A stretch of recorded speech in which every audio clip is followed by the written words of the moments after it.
Buen día, mi nombre es Luis Montoya y en esta ocasión les estoy realizando un breve tutorial de cómo realizar su actividad integradora número 5 del módulo 9.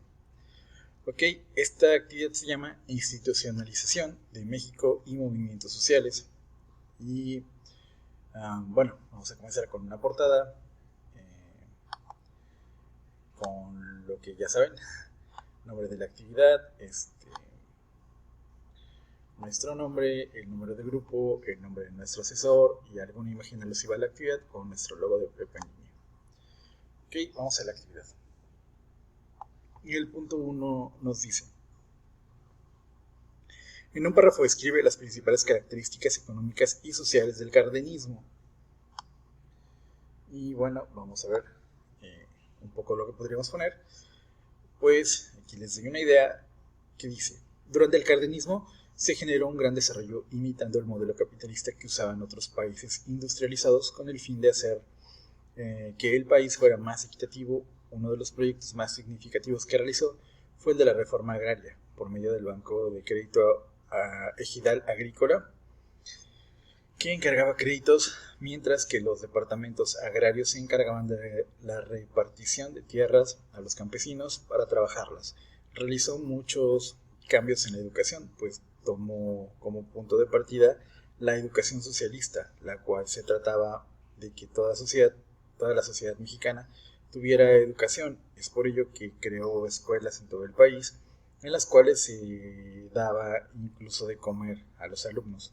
El objetivo era brindar a los mexicanos más y mejores oportunidades de trabajo.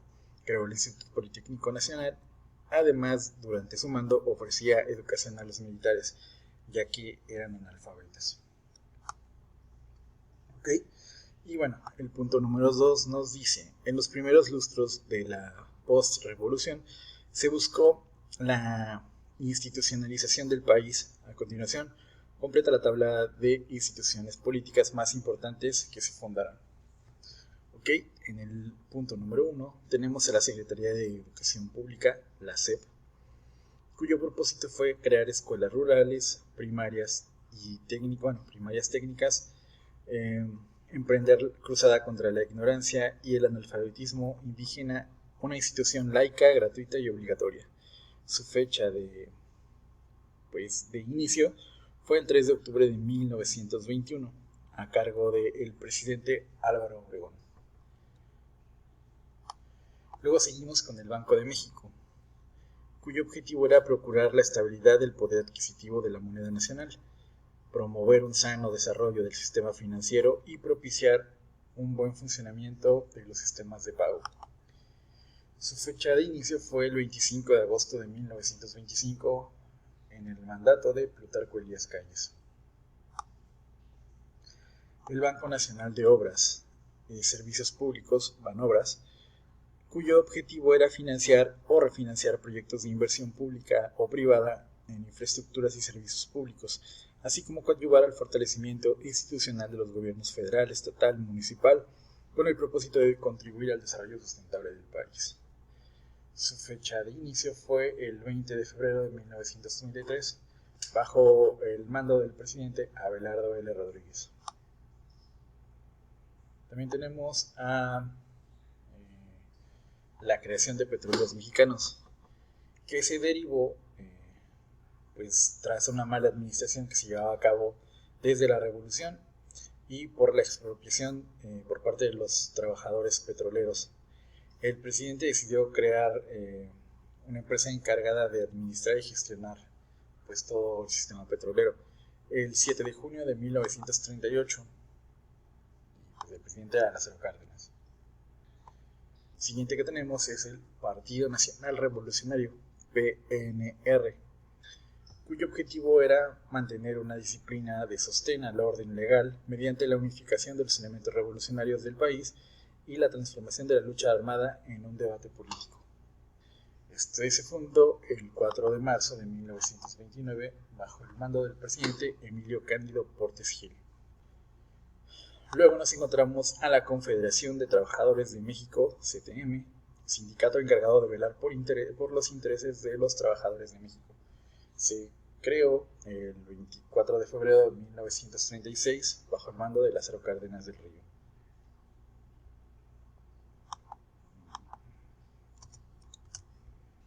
tenemos el plan seccional, que fueron políticas económicas de apoyo a los trabajadores, así como propuestas para aumentar el crecimiento industrial y agrario del país.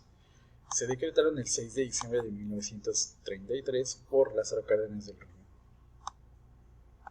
En 1992, el Código Agrario, cuyo objetivo era la protección de la propiedad agrícola, y dispuso que la ampliación de ejidos de cualquier clase sancionó la simulación agraria. Esto ocurrió el 30 de diciembre de 1942 bajo el mando de Manuel Ávila Camacho. Y bueno,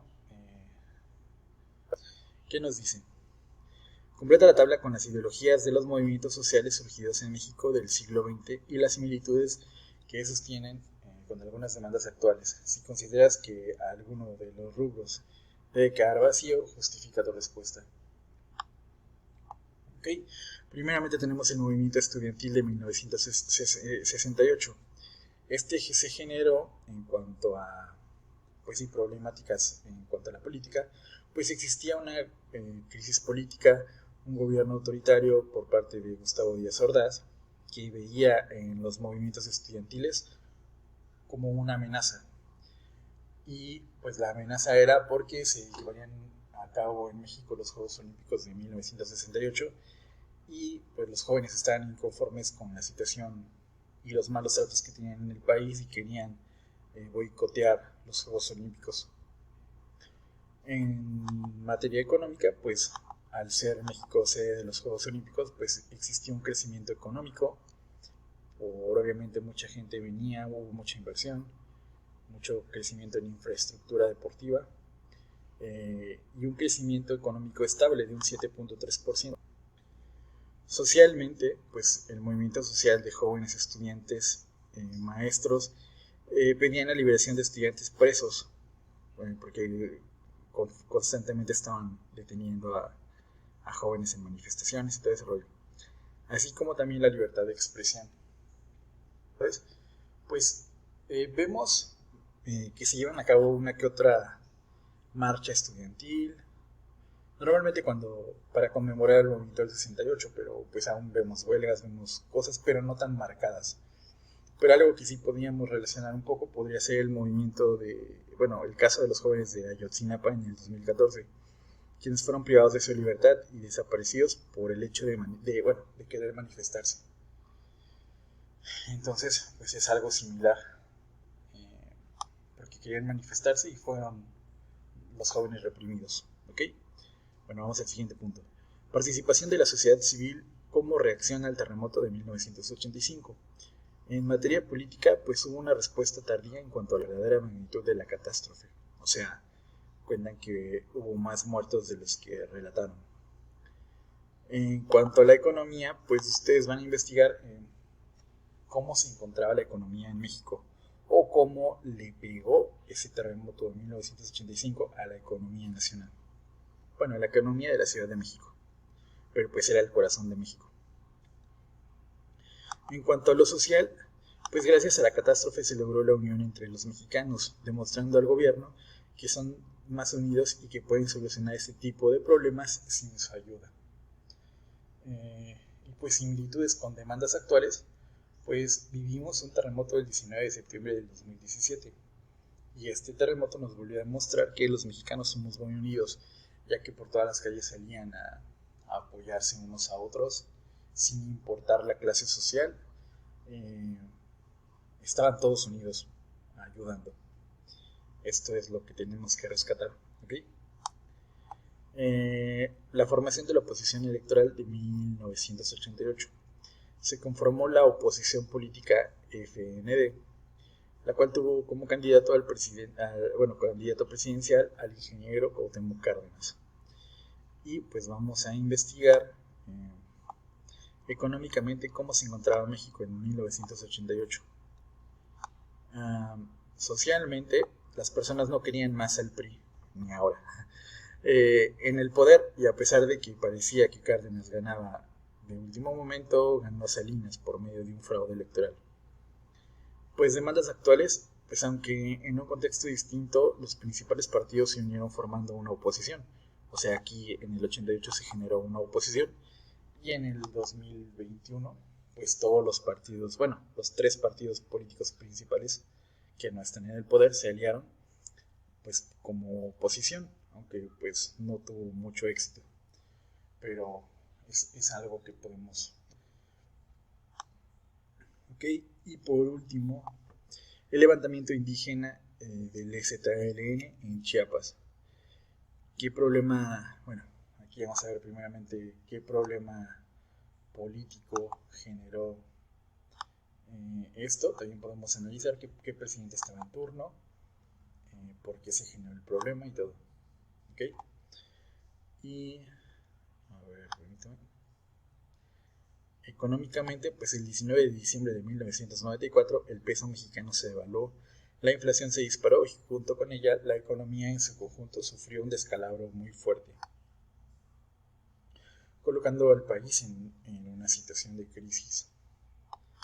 Y socialmente, pues el levantamiento armado se debió al descontento que tenían los ciudadanos chapanecos por tener un mal gobierno, lo que los llevó a reclamar por su falta de atención en materia económica y de salud para esa región. Y por último, la similitud con casos actuales, bueno, demandas actuales. Pues actualmente no existen movimientos armados que luchen por los mismos ideales, pero existen grupos de autodefensas armados en algunas comunidades de México que buscan pues garantizar la seguridad de sus pobladores. No es una rebelión contra el gobierno, pero sí es una rebelión pues contra los criminales y contra las autoridades que no cumplen su verdadera función. Entonces, esto podríamos expresarlo en este punto. Y podemos buscar alguna comunidad que tenga algún caso particular y podríamos expresarlo aquí. La comunidad tal presenta este caso de autodefensas que consta de tantas personas y bla, bla, bla. Es un grupo armado que no permite el ingreso al pueblo de bla, bla, bla. Ok, ya vamos ahí desarrollando. Y pues al final colocar sus fuentes de consulta. O sea, es una actividad relativamente sencilla. Ya más o menos les di algunas pistas, pero pues sí, investiguen en fuentes y traten de complementar las ideas, los sucesos de una manera más amplia. Ok, bueno, nos vemos en la próxima. Dejen su like y pues los veo en el siguiente video. Hasta pronto.